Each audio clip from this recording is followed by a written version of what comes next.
جس ذات اقدس کا تذکرہ تھا وہ ہمارے روح کے مانند، اور جو نعت پڑھی گئی وہ بھی اپنا مقام رکھتی ہے نعتوں کے تسلسل میں۔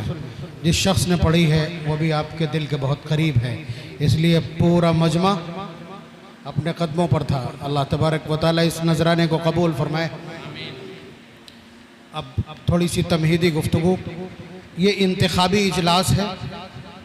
انتخاب کو انگریزی میں الیکشن بھی کہتے ہیں، لیکن ہرگز یہ الیکشن ان گندے الیکشنوں کی طرح نہیں ہے کہ جہاں شرابیں بٹتی ہیں، جہاں ٹھوڑیوں میں ہاتھ ڈالے جاتے ہیں، جہاں نااہل اور غنڈے جا کر کے اور اپنی امیدواری ثابت کرتے ہیں۔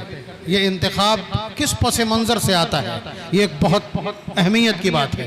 نبی رحمت صلی اللہ علیہ وسلم نے اس امت کو ایک منشور دیا تھا، اور وہ منشور تھا مثل المؤمنین فی توادہم و تراحمہم کمثل جسد اذا اشتکى منہ عضو اشتکى سائر الجسد بالسہر والحمى، کہ یہ پوری کی پوری امت ایک جسم کے مانند ہے۔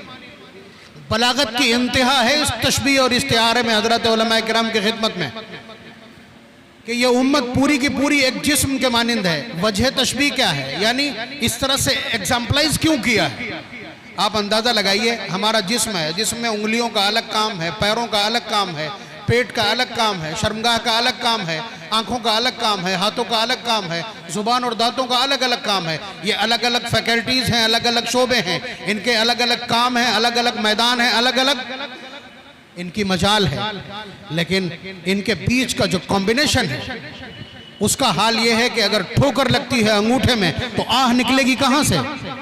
آہ نکلے گی زبان سے، اور آنسو کون بہائے گا؟ آنکھ۔ اور آنکھ کو کیا لینا دینا پیر سے؟ دونوں کے کاموں میں کچھ نہیں، کوئی رابطہ نہیں، لیکن اللہ تبارک و تعالیٰ نے ایک جسم بنایا ہے اور اس جسم کو اس طرح سے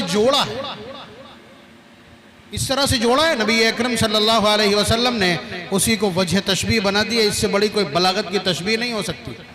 تو اس اتحاد، اب اس کا مطلب یہ ہے کہ اس پوری کائنات کے کسی بھی گوشے میں کوئی مسلمان رہتا ہے، چاہے وہ کسی رنگ کا ہو، کسی نسل کا ہو، کوئی زبان بولتا ہو، اس کا اپنا ہدف کچھ بھی ہو، لیکن اگر اس کو تکلیف پہنچتی ہے تو سسکیاں یہاں بھی پھوٹنا چاہیے۔ اگر عملی طور پر کوئی امداد نہیں کر سکتے تو ایک رابطہ آپ کے پاس موجود ہے، کہ آپ کی یہ آنکھیں اپنے پالنہار کی بارگاہ میں رو کر کے اور اس کے لیے ان کی بارگاہ سے تعاون فراہم کروا سکتی۔ اور یہ منشور پورا بتا دیا گیا ہے کہ جب ایک بندہ، کہ دعاء الغائب للغائب اسرع اجابتاً، ایک بندہ جب اپنے دوسرے بھائی کے لیے، غائب بھائی کے لیے دعا کرتا ہے تو وہ دعاؤں میں سب سے تیز قبول ہونے والی دعا ہوتی۔ تو یہ ایک پورا نظام اور سسٹم ہے۔ اس پوری امت کو متحد رکھنے کی کوشش کی گئی۔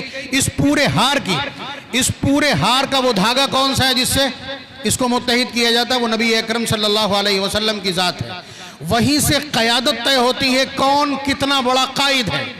نبی اکرم صلی اللہ علیہ وسلم نے جو اپنا تعارف کروایا ہے کہ وَأَنَا قَائِدُهُمْ إِذَا وَفَدُوا، جب یہ وفد بن کر کے جائیں گے تو میں ان کا قائد بنوں گا۔ انبیاء علیہ السلام اپنی امتوں کے ساتھ وفد میں آئیں گے اور نبی اکرم صلی اللہ علیہ وسلم ان کی قیادت کریں گے۔ حضور کی قیادت ان کے متبعین کی کثرت کے اعتبار سے، حضور نے فرمایا اکثر تبعا یوم القیامہ، میں سب سے زیادہ متبعین والا ہوں، اور یہی سب سے بڑا فخر ہے۔ میدان محشر جو انبیاء علیہ السلام کے کردار کا تجزیہ کرنے کا سینٹر ہے، وہ کیریئر ڈیفائننگ پوائنٹ ہے انبیاء علیہ السلام کا، وہاں اسی سے پتہ چلایا جائے گا کس کے پاس کتنے انبیاء۔ حضور کے الفاظ ہیں کہ بعض انبیاء ایسے آئیں گے لم یصدق الا رجل واحد، کہ ان کے ساتھ صرف ایک امتی ہوگا، لیکن میری امت سب سے زیادہ ہوگی۔ حضرت موسیٰ علیہ السلام سے معراج کے سفر میں چھٹے آسمان پر حضور سے ملاقات ہوئی۔ میں یہ بتلانا چاہ رہا ہوں کہ متبعین اور فالوورز کی تعداد اگر زیادہ ہو تو ویلیو کیا ہوتی۔ حضرت موسیٰ علیہ السلام، اور یہ باقاعدہ انبیاء علیہ السلام کے درمیان ایک کانٹیسٹ ہے، یہ ایک مقابلہ ہے۔ حضرت موسیٰ علیہ السلام سے چھٹے آسمان پر ملاقات ہوئی۔ 5 منٹ دے دیجئے مکمل کر لوں یہ پورا اپنا مضمون۔ نبی اکرم صلی اللہ علیہ وسلم سے ملاقات ہوئی چھٹے آسمان پر، تو حضرت موسیٰ علیہ السلام نے ملاقات کرنے کے بعد فرمایا مرحبا بالاخ الصالح والنبی الصالح۔ اتنا کہنے کے بعد جب حضور مڑے تو وہ رونے لگے، حضرت موسیٰ علیہ السلام رونے لگے. قیل وما یبکیک, ان سے پوچھا گیا کس چیز نے رلا دیا؟ تو کہنے لگے کہ ھذا الغلام قد بعث بعدی, کہ یہ جو نوجوان ہے یہ میرے بعد مبعوث ہوا ہے نبی بنا کر کے, لیکن اس کی امت کے افراد میری امت سے بہت زیادہ جنت میں داخل ہوں. اب اندازہ لگی انبیاء علیہ السلام کے بیچ بھی یہی ہے.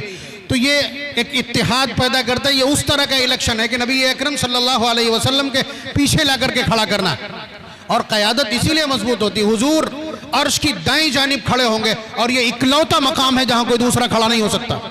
آپ سمجھ رہے, یہ اسی لیے کہ فالوورز زیادہ ہیں, متبعین اور امتیوں کی تعداد بہت ہے. یہی صورتحال یہاں ہے کہ یہاں آپ نے ایک شخص کو قائد بنایا ہے, یا آج آپ کسی کو قائد بنا رہے ہیں, تو اگر آپ اس کے امور میں اور اس کے تمام اعمال میں اس سے اتحاد رکھتے ہیں تو آپ اس کے ساتھ کھڑے ہوں گے, تو اسی طرح سے مضبوطی پیدا ہوگی. یہ امت کے اتحاد کا الیکشن ہے, اسے ایک جسم بنانے کی کوشش ہے کہ منشور ایک کہ امت یہاں بحال رہے, اپنے تمام اعمال کو آزادی کے ساتھ انجام دے, وہاں کوئی رکاوٹ کوئی حاجز پیش نہ آئے. یہ الیکشن بھی اسی طرح کا ہے, وہ الیکشن بھی اسی طرح کا ہوتا ہے. اور نبی اکرم صلی اللہ علیہ وسلم نے تو فرما دیا انی مکاثر بکم الامم فانی اباہی بکم الامم. تو یہ امت جتنا متحد ہو کر کے نبی اکرم صلی اللہ علیہ وسلم کے چھوڑے ہوئے منشور پر قائم رہے گی. علماء کو اسی لیے اس میں آگے رکھا گیا ہے کہ انہیں نبی کا چھوڑا ہوا منشور اچھی طرح معلوم ہے, وہ اس منشور کو برپا کر کے امت کو اسی منشور پر متحد کر سکے گی. اور جب اس طرح کا اتحاد ہو تو یہاں بھی امن رہے گا, اس لیے کہ یہ جمہوریت ہے, اور میدان محشر میں مقام ہوگا ہی ہوگا, اور نبی کا بھی درجہ بڑھے گا. انی اباہی بکم الامم کا جو تقاضا اور نعرہ ہے, جو ایک منشور ہے یا ایک مطالبہ ہے, وہ انشاءاللہ پورا ہوگا. اللہ تبارک و تعالی ہمیں اس انتخاب کو اسی پس منظر میں اسی چشمے سے دیکھنے کی توفیق نصیب فرمائے. عہدوں کی حرص اور عہدوں کی لالچ یہاں ہو ہی نہیں سکتی. جب یہ ایک عبادت کا منشور عبادت کے پس منظر میں ہے تو ظاہر ہے کہ اس طرح کی چیزیں یہاں ذہن میں نہیں لائی جا سکتی. تو الیکشن اور انتخاب کا لفظ آتا ہے تو اس لیے کہیں غلطی نہ ہو جائے.